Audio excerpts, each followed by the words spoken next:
The bullet tore through the saloon door just as Garrett Quinn ducked, a fraction of an inch from meeting his maker. He didn't flinch, hadn't flinched at a bullet in years. Death had been stalking him across the frontier for so long they were practically on a first-name basis.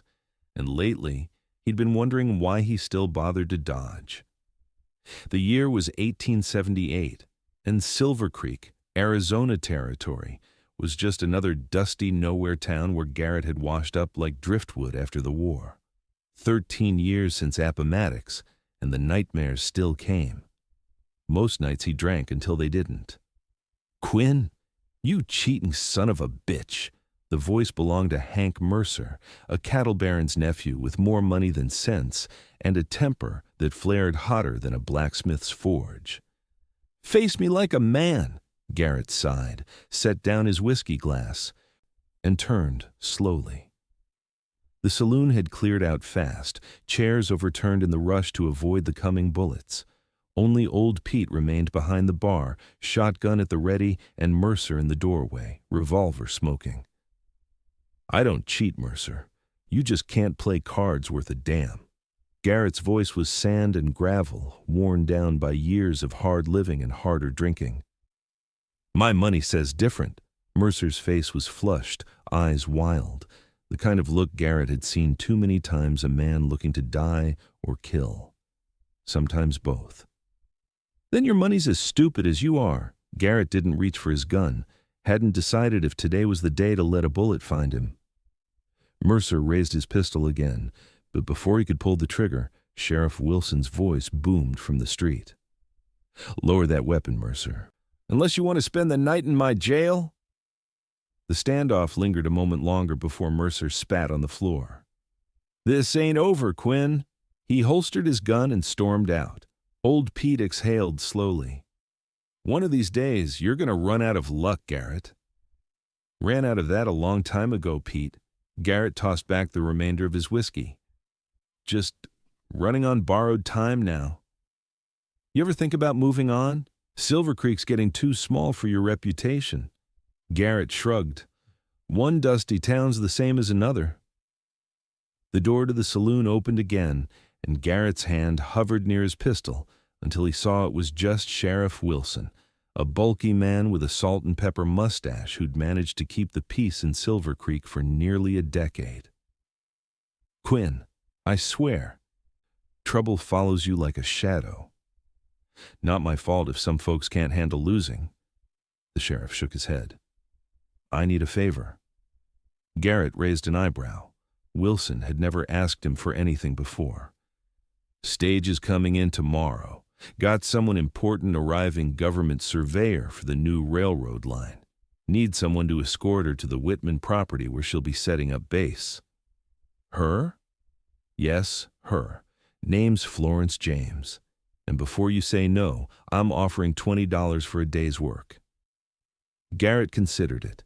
His funds were running low, and the poker tables hadn't been kind lately. "Why me?" "Because despite your reputation, you know the territory better than anyone, and I need someone who can handle trouble if it comes." "Fine, $20. When's the stage due?" "Noon tomorrow." The sheriff nodded, seemingly relieved. "And Quinn? Try to look presentable. She's coming from Washington." After the sheriff left, Garrett ordered another whiskey. The idea of playing escort to some Eastern lady didn't appeal to him, but $20 was $20. Maybe he'd use it to move on, finally leave Silvercreek behind. Though he'd had that thought in 3 towns already and somehow never made it past the next saloon.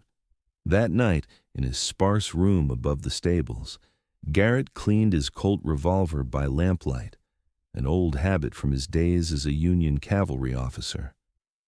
Sometimes he wondered what his commanding officers would think if they could see him now, a drifter with a reputation for having a quick draw and quicker temper.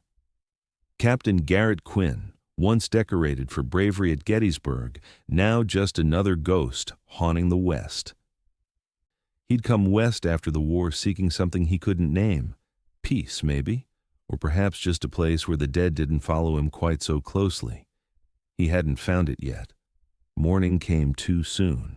Garrett splashed water on his face from the basin, trimmed his beard with a straight razor, and put on his cleanest shirt.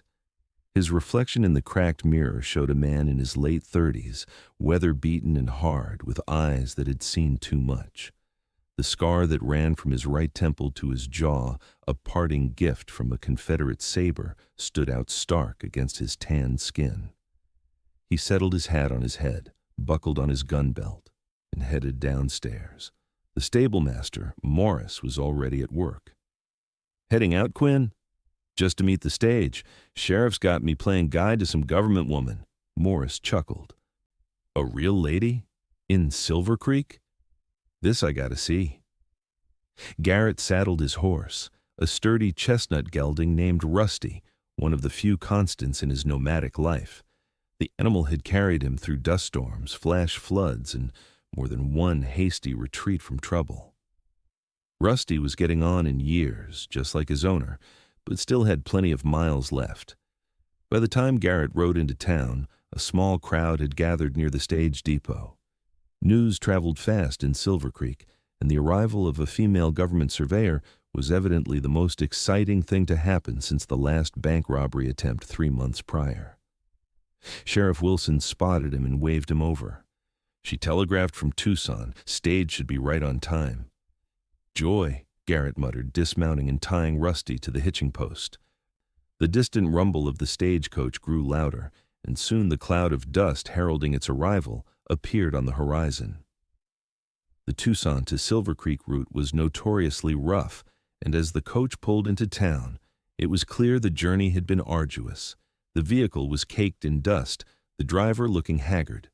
The stagecoach came to a stop, and the driver secured the reins before jumping down to open the door. "Silvercreek," he announced, as if the sign and waiting crowd weren't obvious enough. The first passenger to emerge was a balding businessman who looked relieved the journey was over. Then, a young cowhand, probably heading to one of the nearby ranches. And then she stepped out. The sun was high overhead, backlighting her as she descended from the coach, giving her the appearance of being haloed in gold. Florence James was not what Garrett had expected. He'd pictured some stern, bespectacled spinster with a perpetual frown. Instead, he found himself looking at a woman in her late 20s, with honey-colored hair pulled back in a practical but becoming style, wearing a traveling suit that, while modest, couldn't hide the graceful lines of her figure. But it was her face that caught and held his attention. High cheekbones, a determined chin, and the most startlingly vibrant blue eyes he'd ever seen. They were the color of the Arizona sky just after dawn, clear and bright and full of promise. For the first time in longer than he could remember, Garrett Quinn felt something stir within him, something he'd thought long dead. She surveyed the crowd, her gaze finally settling on the sheriff. "Sheriff Wilson, I presume?" Her voice carried a trace of an Eastern accent, but it was warm and confident. The sheriff stepped forward. "Miss James, welcome to Silvercreek. I trust your journey wasn't too unpleasant?" "Only moderately so." Her smile was quick and genuine. "The last 50 miles were rather invigorating." "This here's Garrett Quinn," Sheriff Wilson said, gesturing toward him. "Best guide in the territory. He'll be escorting you to the Whitman property." Florence turned those remarkable eyes on Garrett, and he felt like a specimen under a microscope. She studied him for a long moment before extending her gloved hand. "Mr. Quinn, I appreciate your assistance." Garrett hesitated before taking her hand, suddenly aware of the calluses on his palm and the dirt under his fingernails. "Miss James." "I have equipment and surveying instruments," she said, already all business. "I was told arrangements would be made for their transport." "Got a wagon ready," Sheriff Wilson assured her, "and Whitman's place is all prepared for your stay." Garrett watched as she efficiently directed the unloading of her trunks and several wooden crates marked with government seals.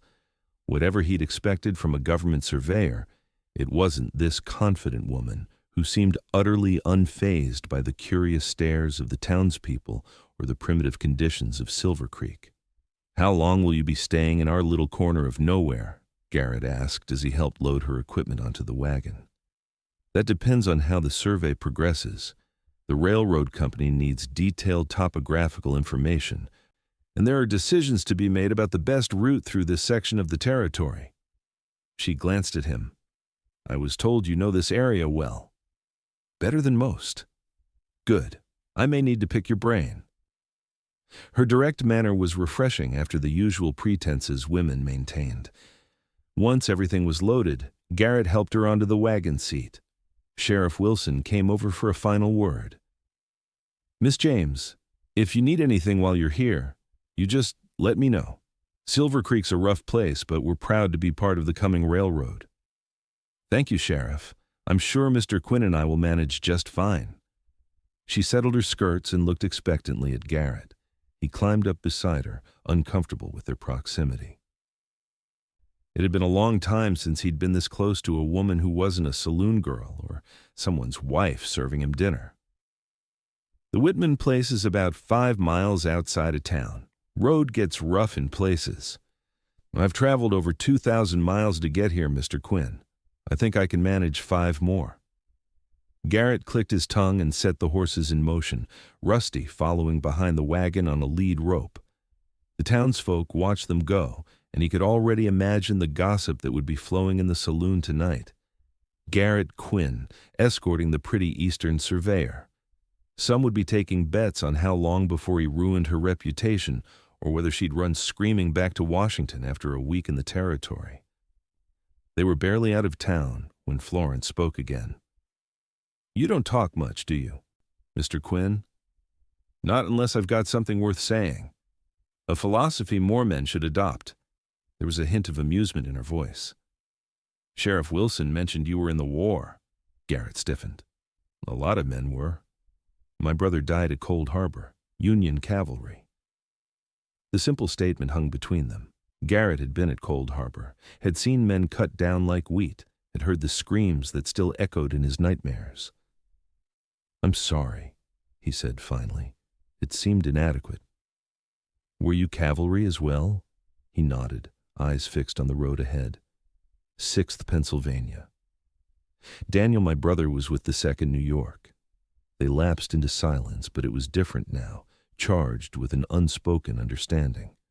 Garrett found himself stealing glances at her profile, at the way the sunlight caught in her hair, at the straight line of her back as she sat beside him.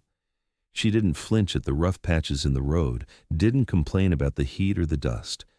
There was something about her that spoke of inner strength, of determination.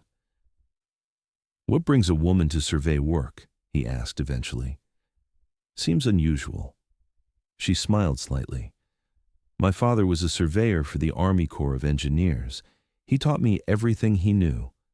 After the war, when he couldn't work anymore because of his wounds, I took over some of his contracts." She glanced at him. "People are surprised at first, but once they see I know what I'm doing, they generally come around." "And the railroad hired you?" "They hired the best person for the job." There was no boasting in the statement, just quiet confidence. "I've worked on 3 major railway expansions in the past 4 years. The West isn't kind to Eastern sensibilities. I'm tougher than I look, Mr. Quinn." She met his gaze directly. "And I'm not here for a social visit. I have a job to do." Something about the way she said it made Garrett believe her. He'd seen his share of Easterners come west with grand ideas, only to slink back east when confronted with the harsh realities of frontier life. But Florence James didn't strike him as the type to retreat. The Whitman property came into view as they crested a small rise. It was a modest but well-built ranch house with several outbuildings, situated on a piece of land that overlooked a creek.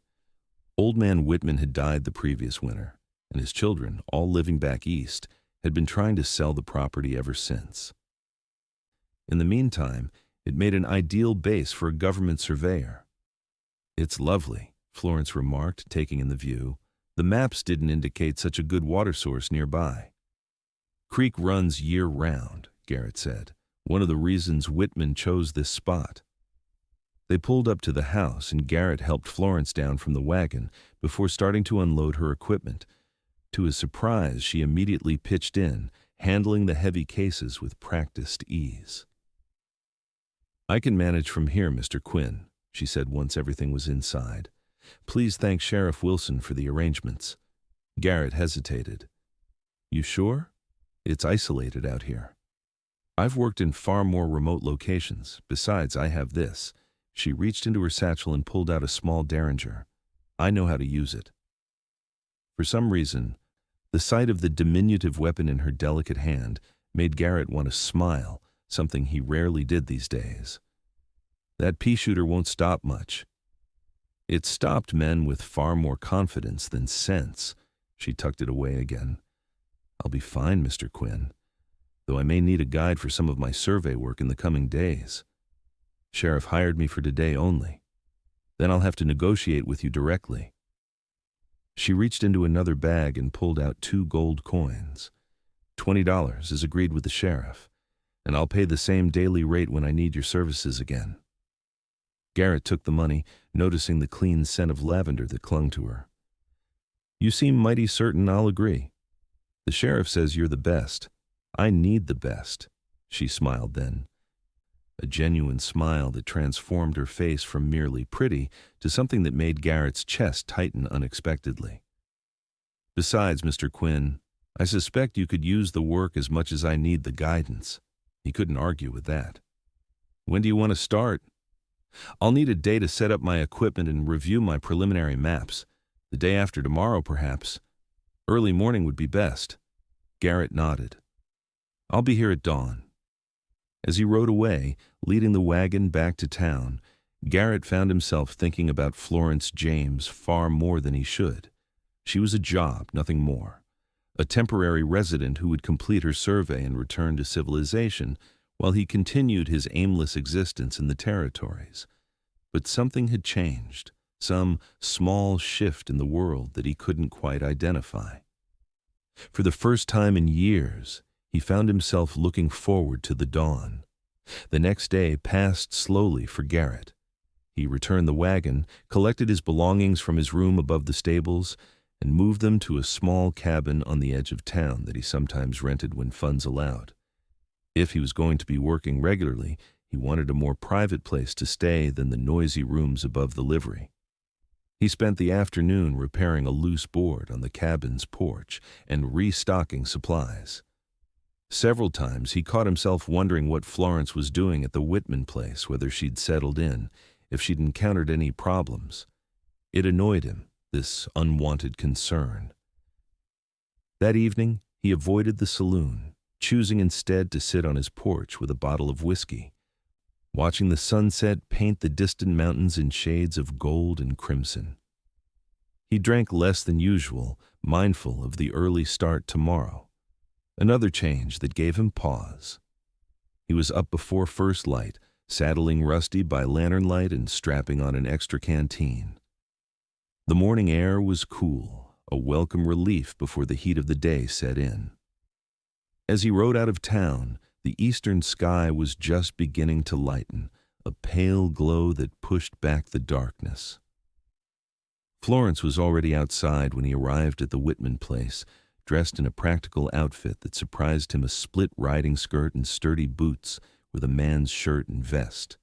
Her hair was braided and coiled at the nape of her neck, and she wore a wide-brimmed hat to shield against the sun. "Good morning, Mr. Quinn," she called as he dismounted. "I hope I didn't shock you with my attire. Standard dresses are impractical for field work." "Makes sense," he allowed, though the sight of her in such unconventional clothing was indeed startling and oddly appealing. "I've prepared coffee if you'd like some before we set out." She gestured toward the house. "And I need to show you our objectives for today." Inside, the Whitman house had been transformed. The dining table was covered with maps and papers, and in one corner stood a tripod with a brass surveying transit. Various other instruments that Garrett couldn't identify were carefully arranged on a sideboard. Florence poured coffee into a tin cup and handed it to him before spreading out a map of the area. "We need to survey 3 possible routes for the railroad line." She traced a finger along the map. "The most direct path through here would require significant excavation. These alternative routes are longer, but might prove more economical in terms of construction." Garrett studied the map, noting the terrain features. "This middle route follows an old Apache trail. It's the easiest passage through those hills." She looked at him with new interest. "That's not marked on any of my maps." "It wouldn't be. Not many white men know about it." "But you do." It wasn't a question. "Spent some time with a band of Chiricahua after the war, before things got bad again." Florence nodded thoughtfully. "That could be valuable information. Can you show me this trail?" "That's why I'm here, isn't it?" The coffee was strong and good, better than what he brewed for himself. "Indeed it is." She rolled up the map and tucked it into a leather case. "I'll need to bring the transit and several other instruments. Can your horse carry some of the equipment?" "Rusty can handle it." They spent the next half hour loading the surveying equipment onto Rusty and a sturdy mule that Florence had apparently arranged to have delivered the previous day.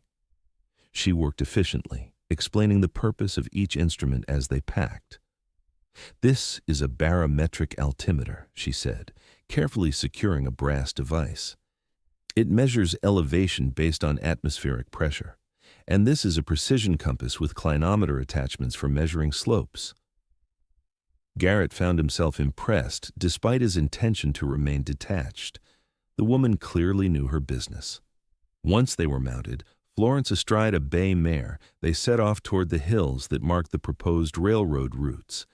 She rode well, he noted, with the easy confidence of someone who had spent considerable time in the saddle. The morning passed quickly as they worked their way along the first potential route. Garrett would scout ahead while Florence set up her transit, took measurements, and made notations in a leather-bound journal. They spoke little, but the silence was comfortable rather than awkward. By midday, they had reached a vantage point that overlooked much of the surrounding terrain. Florence set up her equipment again while Garrett unsaddled the horses to let them rest. "This is perfect," she murmured, peering through the transit. "I can see all the way to the junction point from here." Garrett offered her some jerky and hardtack from his saddlebags, along with water from his canteen. "Not exactly a fancy restaurant meal." "I've eaten worse." She accepted the food gratefully. "Once, in Montana, my guide and I were caught in an early blizzard. We survived 3 days on nothing but pine nuts and a single rabbit." "Montana. You've covered some ground." She smiled, that transformative smile that seemed to brighten the air around her. "I go where the work takes me. The expansion of the railways is reshaping this country. It's exciting to be part of it." "Until the railroads bring more people, more towns, more of the same problems that folks came west to escape." Florence considered him thoughtfully.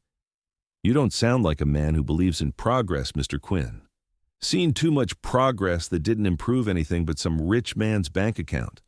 And yet here you are, helping to survey for a railroad." "Here I am, earning $20 a day." He met her gaze directly. "Don't mistake me for someone with principles, Miss James."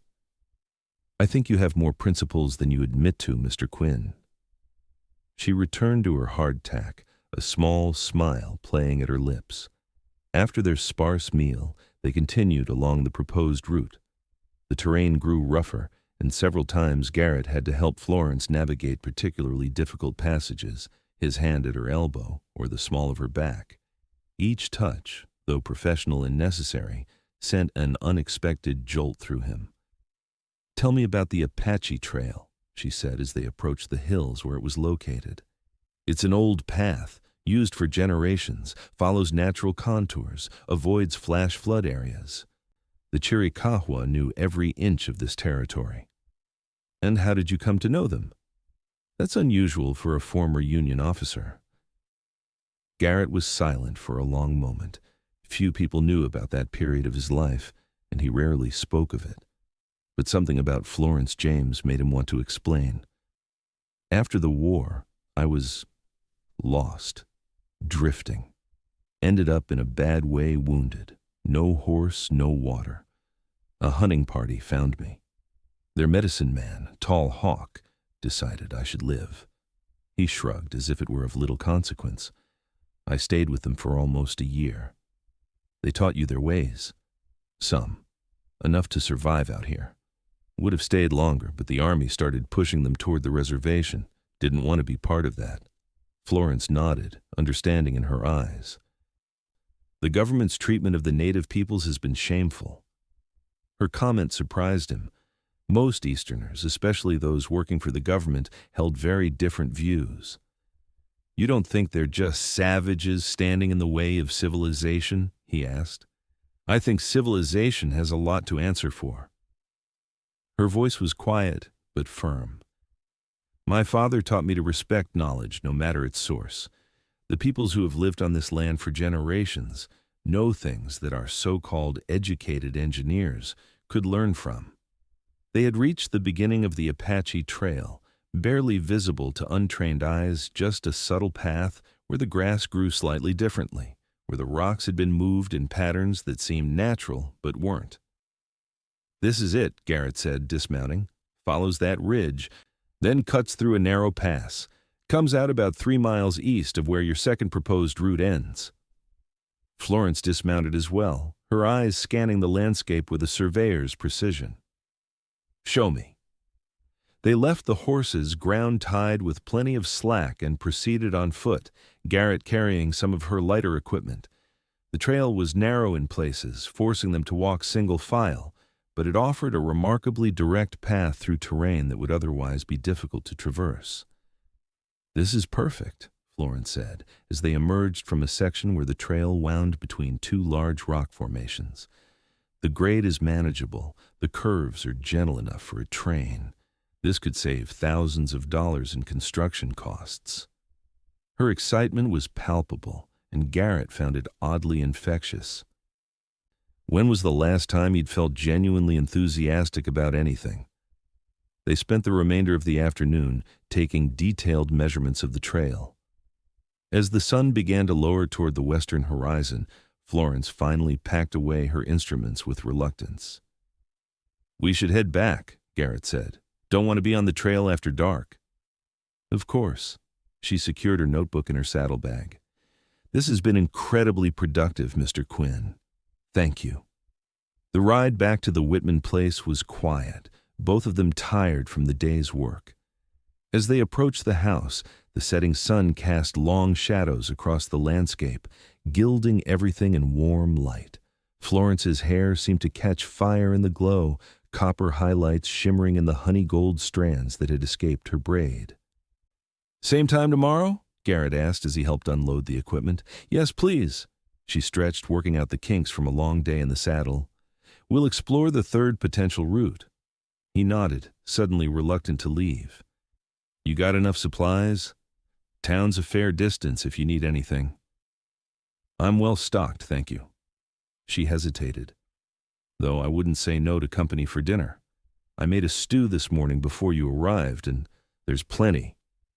The invitation caught him off guard. I should get back to town. Of course, I understand. If she was disappointed, she hid it well.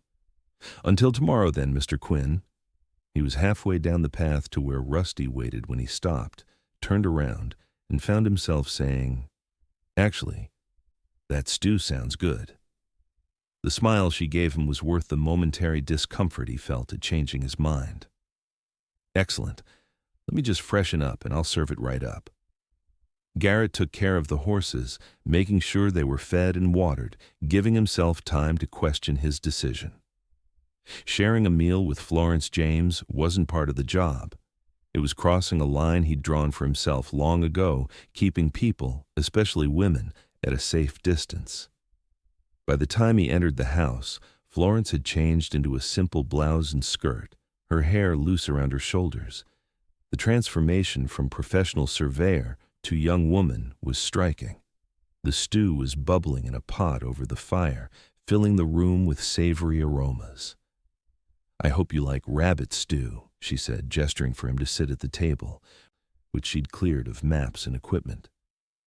It's my father's recipe. Smells good. He removed his hat, suddenly conscious of his dusty clothes and unshaven face. Been a while since I had a home-cooked meal. It's the least I can do to thank you for your help today. She ladled stew into 2 bowls and placed one before him, along with a chunk of bread. The Apache Trail is exactly what I needed for my report. They ate in companionable silence for a few minutes, Garrett savoring each bite. The stew was rich and flavorful, with herbs he couldn't identify. "This is good," he said finally. "Real good." "Thank you." Cooking was one of the few traditionally feminine skills my father insisted I learn. He said a person should be able to feed themselves properly, regardless of gender. "Your father sounds like an unusual man." He was. A shadow passed over her face. "He passed away last year. That's partly why I took this assignment, to continue his work. He had been corresponding with the railroad company about this very expansion before his health failed." "I'm sorry." Garrett meant it. He recognized the look of loss in her eyes, had seen it too often in his own reflection. "He lived a good life, full of purpose." She smiled softly. "He would have loved this territory, the vastness of it, the challenges." "It grows on you," Garrett admitted. "Took me years to appreciate it, but now I can't imagine being anywhere else." "Even though you claim to be just drifting?" Her eyes were perceptive, seeing more than he was comfortable with. "Maybe, especially because of that. West is a good place for a man who doesn't want to be found." "And who's looking for you, Mr. Quinn?" The question hung between them, unexpectedly personal. Garrett considered deflecting, but found himself answering honestly. "No one anymore. Just old ghosts." Florence nodded, as if he'd confirmed something she'd already suspected. "The war leaves marks that don't show on the skin. You seem to understand that better than most. My father came back changed, and Daniel never came back at all." She refilled his bowl without asking. "I've spent a lot of time around men carrying the weight of those years." They talked as they ate, the conversation flowing more easily than Garrett would have expected. Florence told him about growing up in Philadelphia, about learning surveying at her father's side, about the challenges of being a woman in a field dominated by men. In return, he found himself sharing stories of his travels throughout the territories, of the people and places he'd encountered. He didn't mention the bar fights, the nights spent in jail cells, the times he'd ridden out of towns just ahead of trouble. But somehow, from the look in her eyes, he suspected she could fill in those blanks herself. The evening passed pleasantly, and Garrett was surprised to realize how late it had grown when he finally rose to leave. "I should head back. Early start tomorrow." Florence walked him to the door. "Thank you for staying. It gets lonely out here sometimes." "You get used to it." But even as he said the words, he wondered if that was true. Had he ever really gotten used to the solitude, or had he just convinced himself he preferred it? "Good night, Mr. Quinn." "Garrett," he said suddenly. "My name's Garrett." Her smile was soft in the lamplight. "Good night, Garrett. I'm Florence." The ride back to his cabin was dark, but Garrett hardly noticed. His mind was full of Florence James, her intelligence, her quiet strength, the way she looked in the firelight with her hair loose around her shoulders. It had been a long time since a woman had occupied his thoughts this way, and the sensation was both unsettling and strangely invigorating. The next morning dawned clear and cool, promising another perfect day for surveying. Garrett arrived at the Whitman place to find Florence already preparing the equipment, her hair once again neatly braided, her manner professional. If not for the warm smile she gave him, he might have thought he'd imagined the connection that had grown between them the night before. "Good morning, Garrett. I hope you slept well." Well enough. In truth, he'd lain awake for hours, thoughts circling like hawks.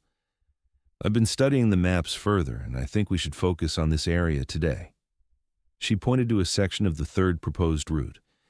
"There's a question of elevation change that could be problematic." They set out after loading the equipment, the routine already familiar. Today's route took them further from the Whitman property into more rugged terrain. Florence was undaunted, navigating difficult passages with determination and good humor. By midday, they had reached a plateau that offered a panoramic view of the surrounding landscape. While Florence set up her transit, Garrett scouted the area, checking for any signs of danger. The plateau was exposed, visible from miles away, making him uneasy. "We should keep moving," he said when he returned to where Florence was working. "Don't like being up here too long." She glanced up from her notebook. "Is there a problem?" "Just a feeling. This territory's been quiet lately, but there are still renegade bands of Apache who haven't gone to the reservation, and they don't take kindly to people surveying their land for railroads." Florence studied his face for a moment, then nodded. "I need 15 more minutes to complete these measurements. Then we can move on." Garrett kept watch while she worked, scanning the horizon constantly. Nothing seemed to miss, but the prickling sensation at the back of his neck wouldn't subside. Years of survival had taught him to trust those instincts. True to her word, Florence quickly packed up her equipment.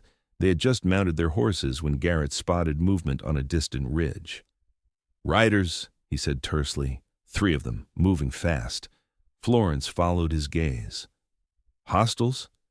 Can't tell yet, but we're not waiting to find out." He turned Rusty toward the most protected route off the plateau. "Stay close."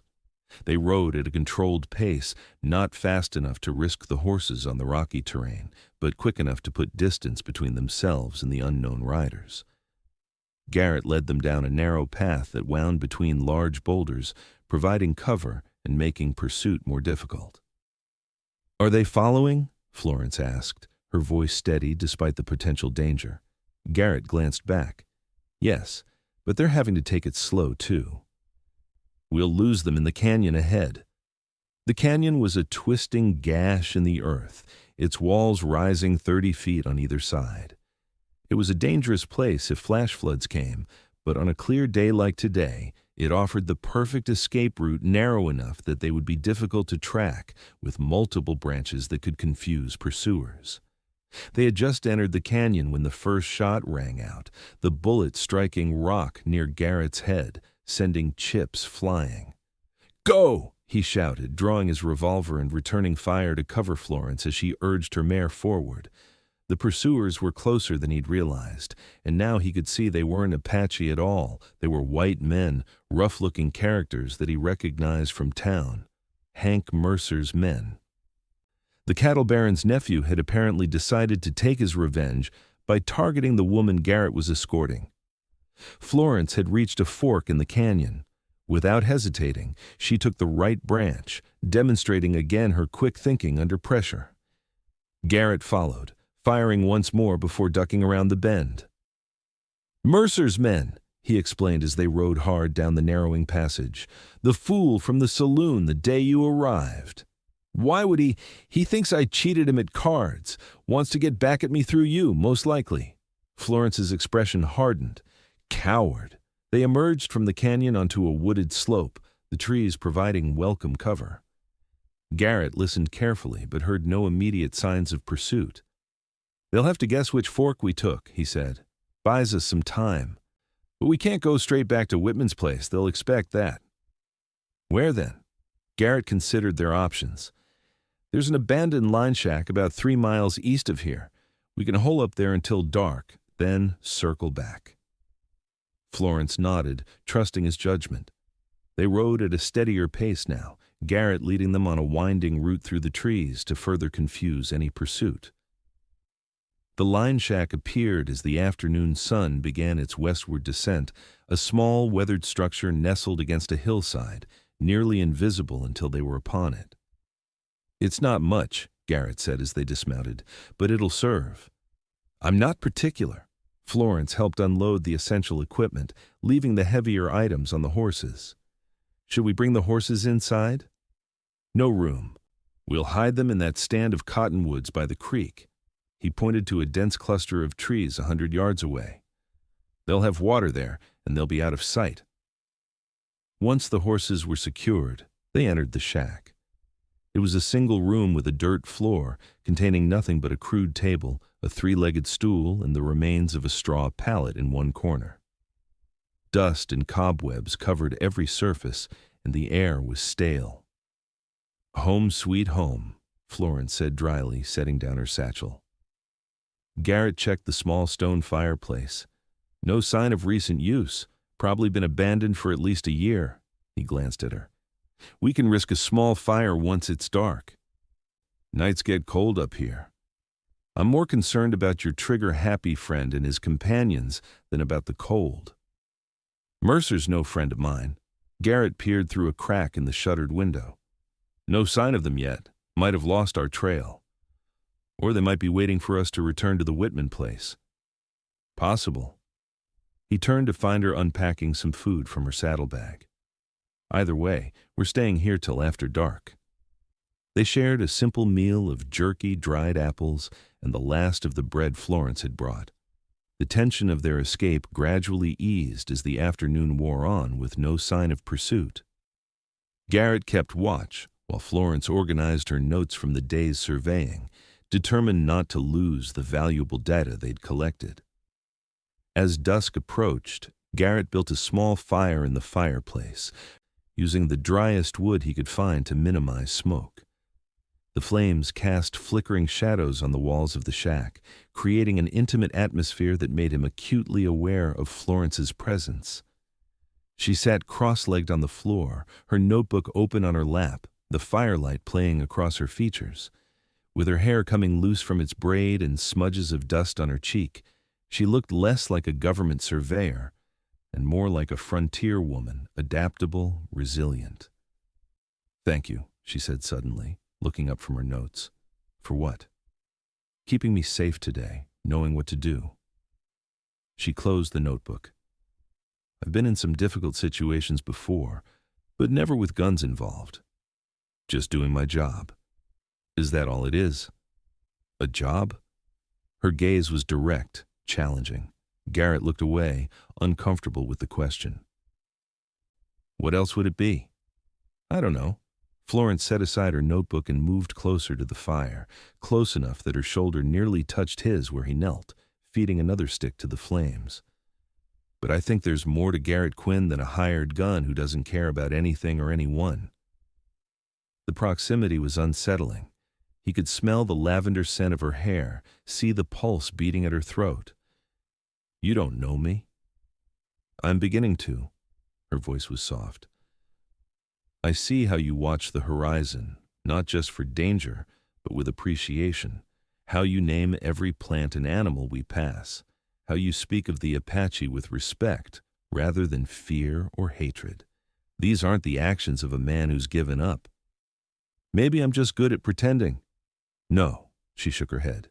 "You're good at many things, Garrett Quinn, but pretending isn't one of them." The use of his full name, spoken in that quiet, certain voice, sent an unexpected warmth through him that had nothing to do with the fire. He found himself wanting to explain, to make her understand what had brought him to this point.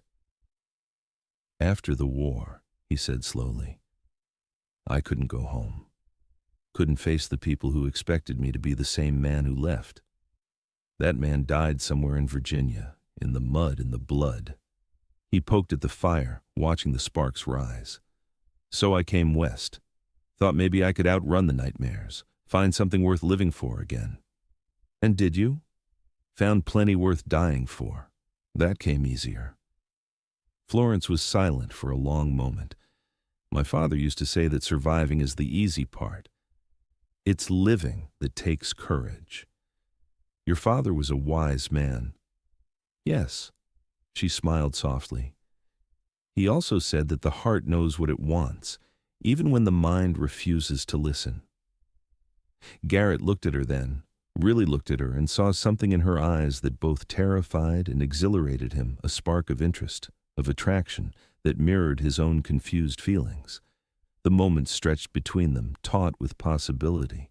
Then Florence looked away, clearing her throat. "We should rest if we're going to ride back after dark." "Right?" Garrett stood abruptly. I'll check on the horses.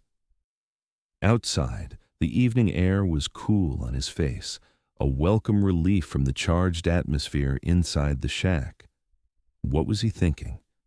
Florence James was a government surveyor, an educated woman with prospects and a future. He was a drifter, with more regrets than achievements, a man who had deliberately cut himself off from any chance at a normal life. And yet, when he was with her, he felt something awakening inside him, something he'd thought long dead. It wasn't just attraction, though that was certainly part of it. It was a sense of purpose, of possibility that he hadn't experienced in years. The horses were contentedly grazing in the stand of cottonwoods, showing no signs of distress that might indicate approaching riders. Garrett took his time checking them over, using the task to clear his head. By the time he returned to the shack, Florence had spread her coat on the floor near the fire and was sitting on it, her back against the wall, eyes closed. She opened them as he entered. All quiet? So far. He added another small log to the fire. We'll leave in an hour or so when it's fully dark. She nodded, then hesitated. I'm sorry if I overstepped earlier. I tend to speak my mind, and sometimes I forget that not everyone appreciates direct questions. No harm done. He settled on the opposite side of the fire. Not many people have taken an interest in why I do what I do. It's unfamiliar territory. Well, I find you interesting, Mr. Quinn. Her smile was teasing now, lightening the mood. A man of contradictions. Nothing contradictory about me. What you see is what you get. Is it? I see a man who claims not to care about anything, yet risks his life for a woman he barely knows. A man who says he's just drifting, yet knows every inch of this territory like he belongs to it. A man who pretends to have no principles, yet shows honor in his actions. Garrett shifted uncomfortably. You're reading too much into things. Perhaps, but her smile suggested she thought otherwise. They lapsed into silence, the crackling of the fire, the only sound in the small space. Despite the danger that had driven them here, despite the uncertainty of what waited for them outside, Garrett felt a curious peace settle over him, a feeling so foreign he almost didn't recognize it. When it was time to leave, they doused the fire and gathered their belongings. The night was clear, a canopy of stars spread across the sky, the moon providing just enough light to see by without making them too visible to potential watchers. They retrieved the horses and set out, Garrett leading them on a circuitous route back toward the Whitman property. They rode in silence, alert for any sign of Mercer and his men. But the night remained quiet, the only sounds the soft thud of hooves on earth and the occasional call of a night bird. It was nearly midnight when they approached the Whitman house from the rear, using a dry creek bed for cover. Garrett dismounted, motioning for Florence to stay with the horses while he scouted ahead. The house was dark, no sign of movement or waiting ambush. Still cautious, he circled the property, checking for any indication that Mercer's men had been there. Finding nothing, he returned to Florence. Looks clear, but I'll stay tonight just to be safe. She didn't argue, which told him more than words how seriously she took the threat. They led the horses to the small stable behind the house, unsaddled them, and provided fresh hay and water. The house was just as they had left it that morning, maps still spread across one end of the table. Florence lit a lamp, keeping the flame low. You must be exhausted, Garrett said, noting the shadows under her eyes. It's been an eventful day, she managed a tired smile, but the data we collected will be invaluable for my report. Always the professional. It's what they pay me for. She removed her hat, running a hand through her hair. I'll prepare a room for you. No need. I'll sleep out here. He gestured to the main room. Better position if someone comes calling. Florence looked like she might argue, but then nodded. At least let me get you some blankets. She disappeared into one of the bedrooms and returned with several blankets and a pillow. It's not much, but it's better than the floor of that shack. Slept on worse. He accepted the betting with a nod of thanks. Florence hesitated, then stepped closer. Before he realized what she intended, she had risen on tiptoe and pressed a quick kiss to his cheek. "Thank you again, Garrett, for everything today." Then she was gone, retreating to her bedroom, leaving him standing there with his hand half raised to his face, feeling the ghost of her lips on his skin. Sleep was long in coming that night, despite his exhaustion. Garrett made a pallet on the floor near the front door, his revolver within easy reach. But his mind was not on potential dangers. It was filled with Florence James, her courage, her intelligence, her unexpected kiss. He had spent years building walls around himself, keeping people at a distance. Now those walls were crumbling, and he wasn't sure whether to rebuild them or let them fall. Morning came too soon, sunlight streaming through the windows. Garrett was already up and checking the perimeter when Florence emerged from her room, looking refreshed despite the previous day's ordeal. "Good morning," she said, moving to the stove to start coffee. "Any sign of our friends?" "Nothing, but that doesn't mean they've given up." "What do you suggest we do?" Garrett considered their options. "I need to ride into town, talk to Sheriff Wilson. Mercer's gone too far this time, taking shots at a government surveyor." "I'll come with you." "No." His response was immediate and firm. "Too risky. Better you stay here while I deal with this. This is my survey, my responsibility." "If someone is interfering with government work—" "This isn't about your survey," Garrett interrupted. "Mercer doesn't give a damn about railroad routes. This is about me, and he's using you to get to me." Florence frowned. "All the more reason I should speak to the sheriff directly." "Florence." He rarely used her first name, and it stopped her argument. "Please, stay here. Let me handle this." Something in his tone must have convinced her, because after a long moment she nodded. "Very well, but if you're not back by noon, I'm coming to town." "Fair enough." He accepted the cup of coffee she offered. "Lock the doors after I leave. Don't open them for anyone but me or the sheriff. I'm not helpless, you know. Never thought you were." He managed a half smile. "But Mercer's a snake, and I'd rather not give him any opportunities." After a quick breakfast, Garrett prepared to leave. Florence walked him to the door, her expression troubled. "Be careful." "Always am." He hesitated, then added, "When this is settled, we'll finish your survey. I promise to show you all 3 routes, and I keep my promises." Her smile brightened her face. "I'm holding you to that, Mr. Quinn." The ride to town was uneventful, the morning air crisp and clear. Silvercreek was just waking up as Garrett rode down the main street toward the sheriff's office.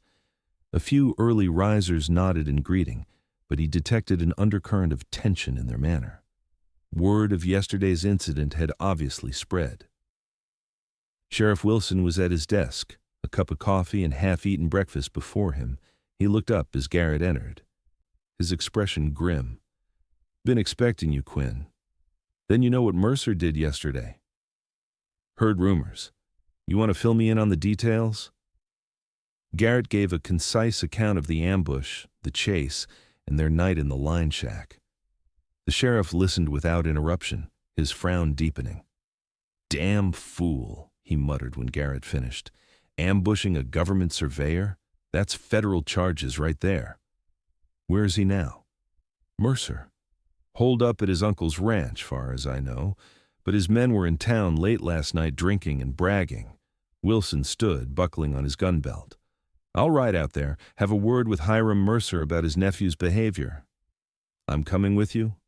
"No, you're not." The sheriff's voice was firm. "You show up, it just escalates things. Hiram's reasonable, even if his nephew isn't. He won't want trouble with the federal government." Garrett wanted to argue, but knew Wilson was right. His presence would only inflame the situation. "What about Florence Miss James?" "I'll send Deputy Parker out to the Whitman place to keep an eye on things. And I'll have a word with the telegraph operator about getting a message to her superiors in Washington." Might help if they send a strongly worded reminder about interfering with government business. It was a sensible plan, but Garrett still felt uneasy. I don't like leaving her alone out there. Sheriff Wilson studied him for a moment, a knowing look in his eyes.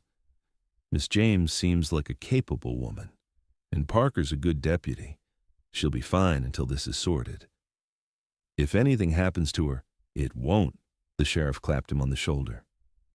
Go get yourself some breakfast at the hotel. By the time you're done, I'll have Parker on his way to the Whitman place, and I'll be heading to the Mercer Ranch. Reluctantly, Garrett agreed. He crossed the street to the Silvercreek Hotel, where the small dining room was serving breakfast to a handful of early risers.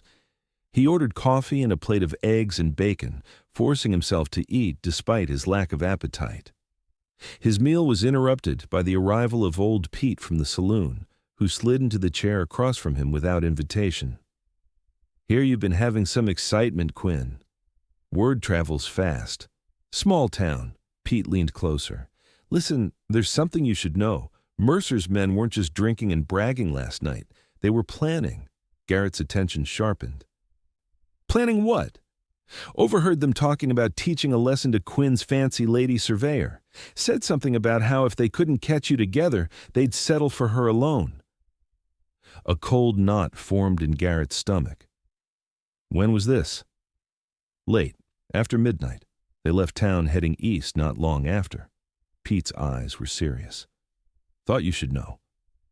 Garrett was on his feet immediately, throwing money on the table for his unfinished meal. Sheriff's sending Deputy Parker out to the Whitman place. Find him, tell him to hurry. Without waiting for a response, he strode out of the hotel and across to the livery where he'd left Rusty. The gelding was tired from the previous day's exertions, but there was no time to secure a fresh mount. Sorry, old friend, Garrett murmured as he saddled the horse. Need one more good run from you. He was galloping out of town minutes later, pushing Rusty harder than he should have. The Whitman property was 5 miles away too far if Mercer's men had indeed gone after Florence during the night. The sun was climbing higher, the morning growing warmer as he rode.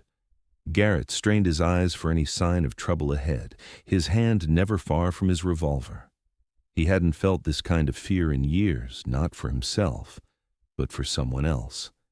The realization that Florence James had come to matter so much to him in such a short time was both terrifying and exhilarating. As he crested the final rise before the Whitman property, he saw smoke rising from the chimney, a normal, everyday sight that nonetheless sent relief flooding through him. If Florence was cooking breakfast, she was safe. But as he drew closer, something felt wrong. The front door of the house stood open, swinging slightly in the breeze, and there was no sign of Florence's mare in the corral where they'd left the horses. Garrett dismounted at a distance, approaching the house cautiously, gun drawn. "Florence," he called as he neared the open door. No response. The interior of the house was in disarray, maps scattered across the floor, a chair overturned, Florence's surveying equipment dumped unceremoniously in a corner. And on the table, weighted down by her brass compass, was a note. Quinn, she's safe for now. Bring $500 to Devil's Canyon by sunset if you want her to stay that way. Come alone or she dies. Mercer. Cold fury washed over him, followed by a clarity of purpose he hadn't felt in years. Mercer had made a grave mistake. He'd taken the one thing Garrett had found that made him want to live again. Without hesitation, he gathered what ammunition he had, filled his canteens, and took a moment to check Rusty. The gelding was tired, but game, sensing his rider's urgency. Garrett gave him a quick rub on the neck. "One more time, old boy. Then you can rest all you want." Devil's Canyon was a remote spot about 10 miles west of Silvercreek, known for its treacherous terrain, and the way sound echoed eerily off its high walls. A perfect place for an ambush, and Mercer surely knew Garrett didn't have $500. The demand was just a pretense to lure him in. But Garrett had no intention of walking blindly into a trap. He knew these lands better than Mercer and his men ever would. and he had something they lacked a reason to win that went beyond money or petty revenge. He mounted Rusty and set off at a pace the horse could maintain, conserving energy for what lay ahead. His mind worked furiously, planning, considering every angle. He needed to reach Devil's Canyon well before sunset, needed time to scout and prepare. As he rode, Garrett found himself praying something he hadn't done since the war. Not to any particular god, but to whatever forces might be listening, asking for Florence's safety, asking for the chance to tell her what he'd only just realized himself, that she had awakened something in him that he'd thought dead and buried, that she had shown him a future he might want to live for. The sun climbed higher, then began its slow descent toward the western horizon. Devil's Canyon loomed ahead, its red rock walls rising like sentinels against the blue sky. Garrett left Rusty concealed in a stand of mesquite trees half a mile from the canyon entrance and proceeded on foot, moving with the stealth he'd learned from his time with the Apache. He approached the canyon from above rather than through its narrow mouth, climbing a steep, rocky slope to gain a vantage point. From there, he could see into the main canyon floor, and what he saw made his blood run cold. Florence was there, her hands bound behind her, seated on a rock near the center of the canyon. Mercer stood nearby, smoking a cigar, while two of his men kept watch at the canyon entrance. A third man was positioned on a ledge partway up the opposite wall, rifle at the ready, a lookout who would have a clear shot at anyone entering the canyon. Garrett studied the scene, noting the positions, the sight lines, the available cover. He was outnumbered, but he had the advantage of surprise and superior position, and he had the motivation of a man who had finally found something worth fighting for. Moving silently along the rim, he worked his way to a point above the lookout on the opposite wall. The man was focused on the canyon entrance, never thinking to look up and behind him. It was the work of a moment for Garrett to descend to the ledge, approach silently, and render the lookout unconscious with the butt of his revolver. One down. Taking the man's rifle, Garrett returned to the rim and moved to a position where he had a clear view of Mercer and Florence. He could see now that her face was bruised, a trickle of dried blood at the corner of her mouth. The sight sent rage coursing through him, hot and clarifying. He lined up a shot, but Mercer was standing too close to Florence, too risky. He needed to draw them apart, create an opportunity. Picking up a loose rock, Garrett threw it far to the opposite side of the canyon. It clattered down the wall, the sound echoing in the enclosed space. As he'd hoped, one of the men at the entrance left his post to investigate. 2 down, effectively. Now Garrett moved quickly along the rim to intercept the curious guard. When the man appeared below him, searching for the source of the sound, Garrett dropped onto him from above, his weight bearing the man to the ground. A swift, hard blow, and the guard lay still. That left Mercer and one man at the canyon entrance. Garrett took a moment to catch his breath, to steady his nerves. Then he made his way back to his original position, rifle ready. The sun was low now, painting the canyon walls in shades of orange and gold. Mercer was pacing, checking his pocket watch, growing visibly agitated as the deadline approached. He barked something at Florence that Garrett couldn't hear, then moved away from her toward the canyon entrance. It was the opportunity Garrett had been waiting for. He sighted down the rifle, exhaled slowly, and squeezed the trigger. The shot echoed deafeningly in the canyon. Mercer screamed and fell, clutching his leg where Garrett's bullet had found its mark, not a killing shot, but one that would take him out of the fight. The guard at the entrance raised his rifle, firing blindly toward the rim where the shot had come from. Garrett was already moving, circling to approach from behind. He fired again, the bullet striking the ground at the guard's feet. "Drop it," Garrett called. "Next one won't miss." The guard hesitated, then slowly lowered his weapon. "Kick it away and put your hands up." The man complied, clearly realizing he was outmatched. Garrett approached carefully, keeping his rifle trained on the guard. "Get out," he said coldly. "Take your horse and ride. Don't come back to Silvercreek, and don't ever cross my path again." The guard needed no further encouragement. He backed away, then turned and ran, disappearing around the bend of the canyon. Mercer was still on the ground, clutching his bleeding leg and cursing. Garrett strode past him to where Florence sat, her eyes wide but unafraid. "You came," she said as he cut the ropes binding her wrists. "Of course I came." The words were simple, but the emotion behind them was anything but. She stood unsteadily, rubbing her wrists where the ropes had chafed. Without hesitation, Garrett pulled her into his arms, holding her tightly, as if to reassure himself that she was really there, really safe. "Are you hurt?" he asked, drawing back to examine her bruised face. "Nothing serious. My pride more than anything." Her voice was steady, but he could feel a fine tremor running through her. "They came at dawn, just after you left. I managed to shoot one of them with my Derringer, but there were too many." Garrett's admiration for her grew. Even outnumbered, she had fought. "That pea-shooter of yours came in handy after all." A ghost of a smile touched her lips. "Told you so." "Quinn?" Mercer's voice was ragged with pain and fury. "I'll kill you for this." Garrett turned, keeping Florence behind him. Mercer had dragged himself to a sitting position, blood soaking his trouser leg. His face was contorted with hatred. "You're in no position to make threats, Mercer." Garrett approached him slowly. "You kidnapped a federal employee. That's enough to see you hang." "She's nothing. Just a way to get to you." Mercer spat on the ground. "You think you're better than everyone with your fancy war record and your heirs, but you're nothing but a drifter, a has-been." "Maybe," Garrett crouched down to Mercer's level, "but I'm the you-has-been who just put a bullet in your leg, and I'll put the next one between your eyes if you ever come near Miss James again." The threat hung in the air between them, and something in Garrett's eyes must have convinced Mercer of his sincerity, because the younger man's bravado faltered. "You wouldn't dare. Murder's a hanging offense.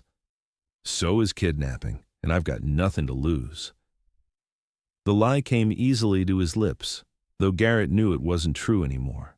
He had everything to lose now, and she was standing right behind him. The sound of hoofbeats echoed through the canyon, and Garrett tensed, raising his rifle. But it was Sheriff Wilson who appeared at the canyon entrance, followed by Deputy Parker and several townsmen. "Quinn!" the sheriff called. "You all right?" "We're fine." Garrett stood, nodding toward Mercer. "But he needs a doctor. Bullet in the leg."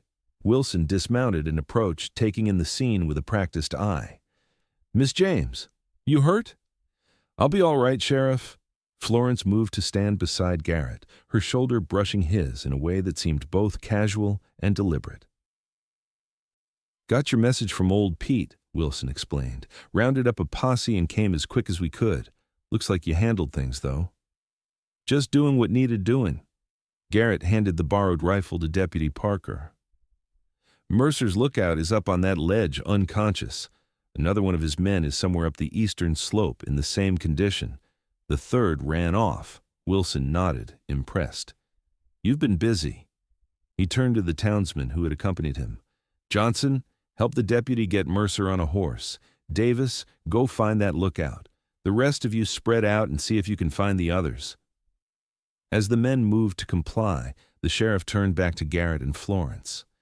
"Miss James, I owe you an apology. Should have taken the threat more seriously." "No apology necessary, Sheriff. You couldn't have known they would move so quickly." Florence's voice was tired but forgiving. "Still, it shouldn't have happened." Wilson looked troubled. "I've sent a telegraph to the railroad company explaining the situation. They're sending additional security for the remainder of your survey." "That's very kind but unnecessary." Florence glanced at Garrett. "I have all the security I need." The simple statement warmed Garrett in a way he hadn't expected. Wilson noticed the look that passed between them and nodded knowingly. "Well, we'll get Mercer and his men to jail. Doc can tend to that leg there." The sheriff hesitated. "Quinn, I know you and Mercer have had your differences, but shooting a man—" "Was self-defense," Florence interrupted firmly. "Mr. Mercer was about to shoot me when Mr. Quinn intervened. I'll testify to that effect if necessary. It wasn't strictly true, but Wilson seemed willing to accept it. I see. Well, that simplifies matters. He touched the brim of his hat. Miss James, can we offer you a ride back to town? Thank you, but I'll ride with Mr. Quinn. Her decision was immediate and unequivocal. The sheriff nodded, unsurprised. We'll see you back in Silvercreek then. As Wilson and his men dealt with Mercer and the other captives, Garrett led Florence to where he'd left Rusty. The gelding nickered a greeting, seemingly pleased to see them both. You were magnificent, Florence said as they walked. How did you manage to take on 4 armed men by yourself? Had good motivation. Garrett helped her mount Rusty, then swung up behind her, his arms encircling her as he took the reins. Besides, I had the element of surprise, and they weren't expecting someone who knows this territory like I do. Florence leaned back against him, her body fitting perfectly against his. When I saw you at the rim of the canyon, I knew everything would be all right. Even outnumbered, even with all the odds against you, I just knew. How could you be so sure? She turned her head slightly, her cheek brushing against his chest. Because you came for me. And I've seen enough of Garrett Quinn to know that once you decide to do something, nothing stands in your way. The simple faith in her words humbled him. What had he done to inspire such confidence, such trust? They rode in companionable silence for a while, the setting sun painting the landscape in golden hues. Florence seemed content in his embrace, and Garrett found himself savoring the closeness, the warmth of her against him. What happens now? She asked eventually, as Silvercreek appeared in the distance. Now you finish your survey, with security, as the sheriff mentioned. And after that? The question hung between them, laden with unspoken possibilities. Garrett considered his answer carefully. That depends on you, I suppose. Florence shifted slightly, turning so she could see his face. On me? You'll go back east eventually. Submit your report, move on to the next job. Yes. She studied him, her blue eyes searching. And what about you?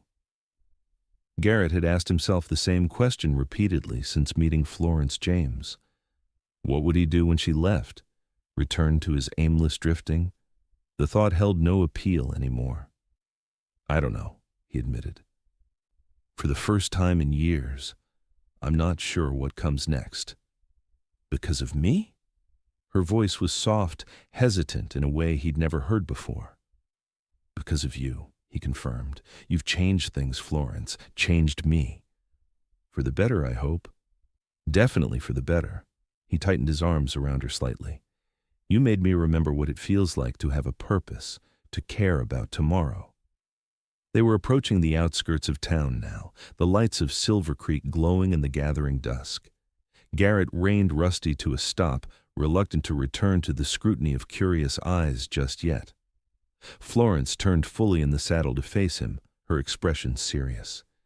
I have to finish this survey. It's important work, and I gave my word. I understand. But after that, she hesitated, then continued with renewed determination. After that, I don't have to return to Washington immediately. I could stay, if there was a reason to. Garrett's heart quickened at her words, at the invitation implicit in them. What kind of reason would be persuasive enough? A smile tugged at the corners of her mouth. Oh, I don't know. Perhaps a certain guide who knows the territory, a man who might be interested in showing me more of this beautiful country, a man who makes me feel alive in ways I never expected. Sounds like quite a fellow. He is. Her smile widened, though he can be frustratingly stubborn about admitting his own feelings. Garrett laughed softly, the sound rusty from disuse. Fair criticism. Then, because words had never been his strong suit, he did what he'd been wanting to do since she first walked off that stagecoach. He leaned down and kissed her. It was a gentle kiss at first, mindful of her bruised face, but it deepened as Florence responded, her arms twining around his neck. When they finally drew apart, both breathless, Garrett rested his forehead against hers. Was that admission enough? It's a start. Her eyes were bright with happiness and something more a promise of things to come. But I think I'll need further convincing. I've got time. And for the first time in years, Garrett Quinn meant it. Time stretched before him not as an empty burden to be endured, but as a gift filled with possibilities. As much time as you want. They rode into Silvercreek together as the first stars appeared in the darkening sky. The town looked different to Garrett somehow, not just another dusty place to pass through, but perhaps a place to stay. A place to build something. The future, which had for so long been a barren horizon he'd been reluctant to contemplate, now beckoned with unexpected promise.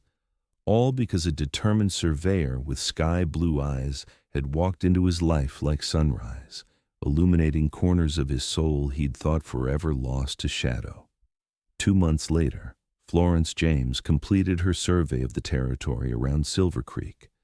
Her report, submitted to the railroad company with detailed maps and recommendations, was hailed as exceptionally thorough and insightful. The company adopted her proposed route, the one that incorporated the old Apache Trail, saving thousands of dollars in construction costs while preserving important natural features of the land. During those 2 months, Garrett rarely left her side. What had begun as a professional arrangement quickly deepened into something neither had expected to find in the rugged Arizona territory. They worked together during the day, Florence making her precise measurements and calculations, while Garrett ensured her safety and shared his intimate knowledge of the land. In the evenings, they talked for hours about their pasts, their hopes, the world they saw around them. And Garrett Quinn, who had spent years running from connections, found himself putting down roots. When a letter arrived from Washington offering Florence a prestigious position overseeing multiple railway surveys across the Western Territories, she accepted on one condition, that she be allowed to establish a permanent base of operations in Silvercreek. "Are you sure?" Garrett asked as they sat on the porch of the Whitman property, which Florence had subsequently purchased. "Washington would offer more opportunities." "Washington has plenty of surveyors." Florence leaned against him, her head on his shoulder. "But there's only one expert on the Arizona territory that I trust implicitly, and he happens to be right here." "Lucky surveyor." "Lucky both of us." She turned to face him. "I love you, Garrett Quinn. I'm not leaving you behind, not for any job or opportunity." Those 3 words, spoken so simply and directly, still had the power to astonish him. That this remarkable woman could love him with all his flaws and troubled past seemed nothing short of miraculous. "Marry me," he said suddenly, the words emerging before he'd planned them. Florence's eyes widened. "What?" "Marry me." Now that he'd said it, he was certain. "Be my wife. Let's build something here, together." Her answer came not in words, but in the kiss she pressed to his lips, fierce and full of promise. When she finally drew back, her eyes were shining with unshed tears of joy. "Yes," she said, "yes to all of it." They were married in Silvercreek a month later, with Sheriff Wilson giving the bride away and Old Pete serving as best man. The entire town turned out for the celebration, curious to witness the union of the drifter who had found his anchor and the eastern surveyor who had found her home. As a wedding gift, the townspeople presented them with the deed to the land adjoining the Whitman property, prime grazing land that would allow them to start a small ranch alongside Florence's surveying work. "A man needs a proper occupation," Sheriff Wilson had said when presenting the gift, "and Silvercreek needs good people to put down stakes and help us grow." Standing on their porch that evening after the celebration, Garrett held his new wife close as they watched the stars emerge in the clear Arizona sky. The future stretched before them, as vast and promising as the western horizon. "Happy?" he asked, pressing a kiss to her temple. Florence smiled up at him, that transformative smile that had first captivated him months ago. happier than I ever thought possible. You? Garrett considered the question, thinking of the man he'd been when she first arrived adrift, purposeless, half in love with death. And now here he stood with land, a home, work that mattered, and a woman he adored by his side. "I'm alive," he said simply. Really alive for the first time in years. Florence seemed to understand all that he wasn't saying, all the darkness he'd emerged from. She reached up to trace the scar on his cheek, her touch gentle. "We both are, and we have so much living ahead of us." As the years passed, Silvercreek grew from a dusty outpost to a thriving town, fueled by the arrival of the railroad that Florence had helped survey. Garrett and Florence Quinn became pillars of the community, she continuing her surveying work throughout the territories, while he built their ranch into a modest but successful operation. They had 2 children, a boy and a girl, who grew up with their father's respect for the land and their mother's curiosity about the wider world. And on special evenings, the family would sit on their porch as the sun set, and Garrett would tell the story of how their mother had walked into his life like sunrise, bringing light to places he'd thought would remain forever dark. In time, Garrett Quinn became known not as a drifter or a dangerous man with a quick draw, but as a respected rancher, a loving husband, a devoted father, and a man who had found his purpose in the most unexpected of places, in the blue eyes of a surveyor who had seen in him not what he was, but what he could become. And when asked about the secret to their enduring happiness, Florence would smile, that radiant smile, and say simply, "We found each other when we least expected it, and we had the courage to build something beautiful from that discovery." It was answer enough. For a love story that had begun with a gunshot in a saloon and blossomed into a life neither could have imagined that fateful day when the stagecoach arrived in Silvercreek, carrying with it the future disguised as a government surveyor with honey gold hair and eyes the color of the Arizona sky at dawn.